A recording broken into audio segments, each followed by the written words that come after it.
Alright, guys, so what is the elasticity of demand? Now, I'm pretty sure on tests, or it's more important to know a practical definition so you can remember instead of a technical definition. But it is basically elasticity of demand is when demand shifts or demand changes when the price changes. So you got to figure out whether a demand for a good is either elastic or inelastic. So this is kind of simple to think about when you relate it to, for example, your life.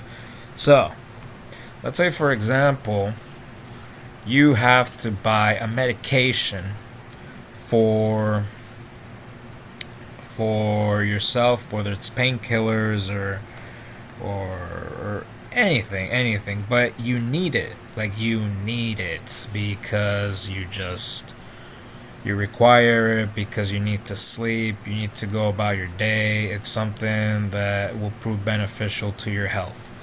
Let's say they charge for the medicine, they charge $40 or maybe 30. Let's say let's okay, fine. $20 for the bottle. If they increase the price to 26, would demand be elastic or inelastic? Now, since this is an urgent good, we would consider it inelastic. Why? Because people would still buy it. The demand of it would hardly change because it's something that people need. They're drugs that it's drugs that people need, medications that they require. So a bump in price, it's frustrating, but it's not gonna be a big impact on consumer behavior, right? Now, let's say the movie theater. The movie theater charges around like $12 around sometimes pretty much. They charge $12 and they charge higher at night. Let's say you go to the movies, you want to go see, let's see, Avatar 2.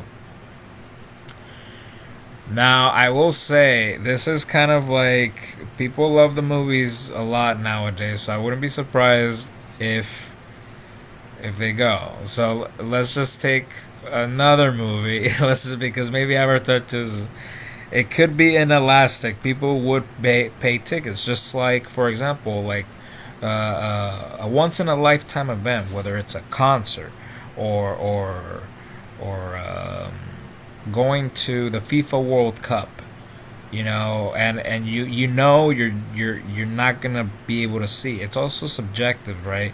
But let's say, for example, like, you really want to go, and it's just kind of like, if they sell it at these websites for, let's say, $100, and then someone charges you for $500 for that ticket, most likely, even though you really, really, really, really want to go, most likely the demand for that ticket for you would be elastic, because now the price has changed so much that it's just, the demand is going down. It's not a reasonable price anymore. It's the same thing when you go to grocery stores. Like, I don't know about you, but when I go to grocery stores, I definitely check substitutes and prices and the cents, right? So if I see eggs, the brand that I like, let's say like organic eggs, and they're charging $5.24. Well, now not anymore, because inflation, right? Inflation is the increase of prices among all goods. Everything is getting expensive. We're experiencing inflation currently. So you look at the eggs. You usually buy them for $5, and then it increases to $8. What is the demand elastic or inelastic? Well, it depends. It depends. It depends if if you need it, if you usually buy it, or if you can find a substitute for it. For that good, if you can find other eggs that are like, let's say $6, then definitely the original eggs that you buy, the demand for it would be elastic. People are not buying as much anymore, and the demand for it is elastic. Inelastic goods, when there's an inflation, they don't suffer. They don't suffer income loss, profit loss. They don't suffer for it because people buy it regardless. Think about right now. Inflation, we are experiencing a huge amount of inflation. And guess what? There's inelastic demand for Christmas gifts, for video games, for clothes, all of that. People, I was going down, I was like riding across dealers, it was packed. We're not even in December. And people are still throwing money at these things. And despite the fact that we are supposed to be, we don't know what's going to happen, right? Because of this inflation. Will the prices go down eventually? But right now, the prices are at a maximum high. Companies are charging whatever they want, and people are still spending. So the goods that people spend money on, regardless of the price increase, is inelastic. Now, for the rational consumer behavior, it's always marginal, which means that people will always buy at the margin. Like, it's the same thing. It's what I was talking about with the eggs.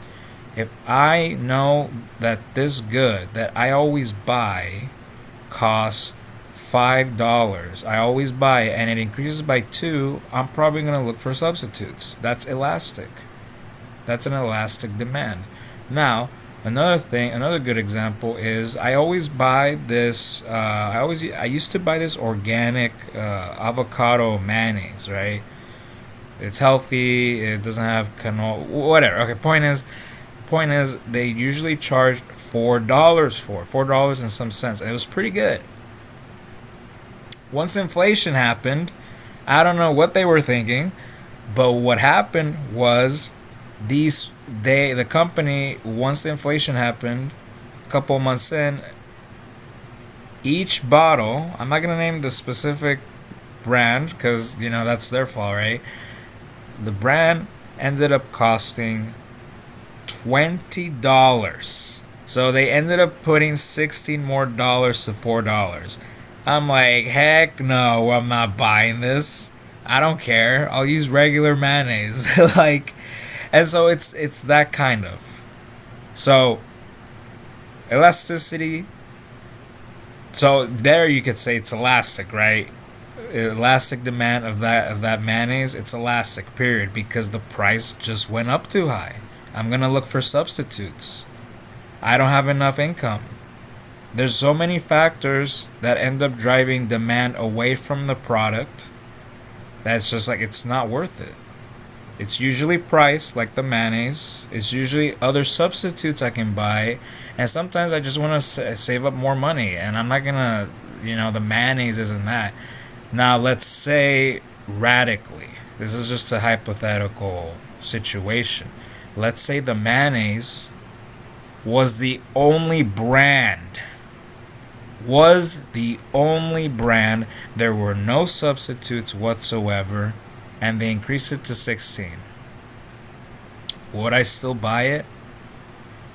Well, if there is literally no substitutes, I'm talking about like any other kinds of forms of like would appear like I could even substitute mayonnaise for mustard, to be honest. But if that was the only good, I would have no choice but to buy it. Because we always have to assume consumers are rational. They reason and they think, all right, let's just buy the 20 avocado mayo and let's make it last. Inelastic demand for goods would probably be electricity, your electricity bill. They increase prices, but you need it. You need it because it's cold as heck right now where I live, and they're increasing prices. What can I do? I could probably find another electricity company, but then we also have to factor in our scarce, or the most scarce thing in our life, which is time. We don't have time for to research other electric companies. Maybe we do, but for the most part, electricity, paying electricity, water, internet, all that stuff, it's inelastic. It's inelastic. If a TV that you like goes up $100, and you still love it and you buy it, that's inelastic. The price did not affect you. You still bought it. Elastic is when the price, you look at the price, you go, oh heck no. Oh heck no. These guys are, I'm looking somewhere else. That's elastic. That's elastic. If it's something you really want, it's inelastic. If it's a necessity, it's inelastic. If you can go by with saying, maybe some other time, it's elastic. If you want, if you can find another substitute for it, if you settle in for, let's say for example, you wanted the PS5, but scalpers raised it to $1,000 and you still bought it, it's inelastic. It's an elastic demand for it. And that was that happened a year ago with the PS5s and Xbox. People just bought it. Price was not a factor for them. Although I will say, some in the beginning people were buying it for 2,000. When they started getting more in stock, people were starting to become a little more elastic to the price, but it was still relatively inelastic. People were still buying twice the amount of what originally it cost. So yeah, so it's just, you just gotta look at it that way. Like, you just gotta think of practical examples so you can remember the definitions of inelastic and elastic demand. And as I remember, price is usually the most common factor that determines whether a demand for a good is elastic or inelastic.